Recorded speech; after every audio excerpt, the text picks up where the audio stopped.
ಮೇಲೆ ಕೇಸ್ ಇರುವಾಗ ಪುನಃ ಅವ್ರು ರಾಜೀನಾಮೆ ಕೊಡುವಂತ ಕೇಳುವಂಥದ್ದು. ಆದ ಇನ್ನೂ ಅನೇಕ ಕೇಸ್ಗಳಿದೆ, ಅದನ್ನು ಇವತ್ತು ಬೇಡ, ಯಾಕಂದ್ರೆ ನ್ಯಾಯಾಲಯದಲ್ಲಿ ನಡೀತಾ ಇದೆಯಲ್ಲ.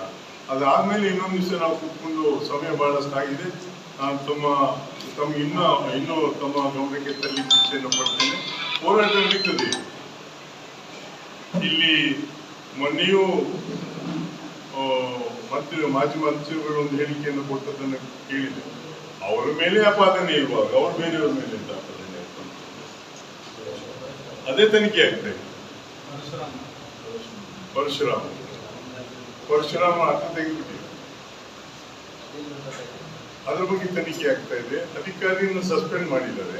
ಪ್ರಾಯಶಃ ಇವರ ಒತ್ತಡದ ಮೇಲೆ ಅದು ಮಾಡಿದ್ರೆ ಜವಾಬ್ದಾರಿ ಯಾರು ಅನ್ನೋದಂಥದ್ದು ತಗೊಳ್ಬೇಕಾಗ್ತದೆ ಅಲ್ವಾ? ಯಾರು ಜವಾಬ್ದಾರರು? ಒಂದ್ ವೇಳೆ ಅದು ಅರ್ಜೆಂಟ್ನಲ್ಲಿ ಉದ್ಘಾಟನೆ ಮಾಡಬೇಕು ಅಂತ ಇದ್ದಿದ್ರೆ ಅದು ಪಾಪರ್ ಇದೆ, ತಂದು ನಿಲ್ಸಿದ್ರೆ ಅದಕ್ಕೆ ಒಂದು ಫೈಬರ್ ಇದು ತಂದು ನಿಲ್ಲಿಸಿ ಉದ್ಘಾಟನೆಯನ್ನು ಮಾಡಿ ರಾಜಕೀಯ ಲಾಭ ಪಡೀಲಿಕ್ಕೆ ಹೊರಟದ್ದು ಬಿಟ್ಟು ಬೇರೆ ಏನು ಅಲ್ಲ ಅನ್ನುವಂಥದ್ದು ನಮ್ಮೆಲ್ಲರ ಅಭಿಪ್ರಾಯ. ಸಂಜೆ ಒಳಗೆ ಶೋಕಾಸ್ ನೋಟಿಸ್ ಕೊಡ್ತಾರೆ. ಅದರ ಅರ್ಥ ಏನಂದ್ರೆ ಅದನ್ನ ಅಧ್ಯಯನ ಮಾಡಲಿಲ್ಲ, ಸ್ಟಡಿ ಮಾಡಿದ್ರೆ ಅಥವಾ ಲೀಗಲ್ ಒಪಿನಿಯನ್ ತಗೊಳ್ಳಿಕ್ಕೆ ಪ್ರಯತ್ನ ಮಾಡಿದ್ರೆ ಸಮಯ ಬೇಕಾಗ್ತಾ ಇತ್ತು. ತಕ್ಷಣದಲ್ಲಿ ತ್ವರಿತಗತಿಯಲ್ಲಿ ಒಂದು ಕ್ರಮವನ್ನು ತಗೊಂಡಿದ್ದಾರೆ. ಅದಕ್ಕೆ ನಾನು ಕೇಳುವಂಥದ್ದು, ಮಾನ್ಯ ರಾಜ್ಯಪಾಲರು, ಗಣತವಿತ್ತ ರಾಜ್ಯಪಾಲರು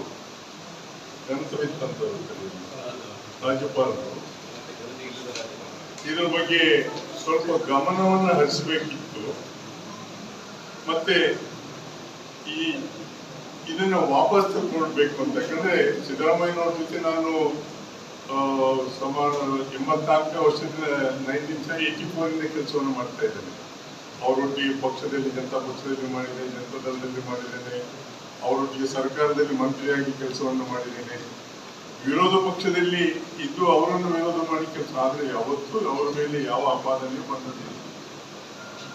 ಅವರು ಬ್ಯಾಕ್ವರ್ಡ್ ಕ್ಲಾಸ್ ಅವರಿಗೆ ಮಾಡಿದಂಥ ಕೆಲಸ, ಮೀನುಗಾರರಿಗೆ ಮಾಡಿದಂಥದ್ದು, ಮತ್ತೆ ಟಾಡಿ ಟ್ಯಾಪರ್ಸ್ಗೆ ಇಲ್ಲಿ ಮಾಡಿದಂಥದ್ದು, ಅನೇಕ ರೈತರಿಗೆ ಕೊಟ್ಟಂತ ಸಹಾಯವನ್ನ, ಯಾಕಂದ್ರೆ ಹಣಕಾಸು ಸಚಿವರಾಗಿ ಮಾಡಿದಂಥ ಕೆಲಸಗಳನ್ನ ಅವರು ಈ 40 ವರ್ಷದ ರಾಜಕಾರಣದಲ್ಲಿ ಹೆಸರನ್ನು ಮಾಡಿದ್ದಾರೆ.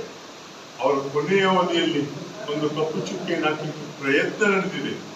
ಅದಾಗ್ತದೆ ಅಂತ ನಾನಂತೂ ಭಾವಿಸುವುದಿಲ್ಲ. ಪ್ರಯತ್ನವನ್ನ ಮಾಡ್ತಾ ಇದ್ದಾರೆ. ಅದಕ್ಕೋಸ್ಕರ ರಾಜ್ಯಪಾಲರು ಇದ್ರ ಬಗ್ಗೆ ಹೆಚ್ಚು ಗಮನವನ್ನು ಹರಿಸಬೇಕಾಗ್ತದೆ. ಈಗ ಕೋರ್ಟ್ ಮುಂದೆ ಆಗ್ತಾ ಇದ್ದಾರೆ, ಮೇ ಬಿ ಮಧ್ಯಾಹ್ನ ಕೋರ್ಟ್ ಮುಂದೆ ಬದಲಬಹುದು. ಅದರ ಬಗ್ಗೆ ಹೆಚ್ಚು ನ್ಯಾಯಾಲಯದಲ್ಲಿ ಏನಾಗ್ತದೆ ಅನ್ನೋದ್ರ ಬಗ್ಗೆ ಚರ್ಚೆ ಮಾಡೋದಿಲ್ಲ. ಯಾಕಂದ್ರೆ ಅದು ಕೋರ್ಟ್ನಲ್ಲಿ ಚರ್ಚೆ ಆಗ್ತದೆ. ಅದನ್ನ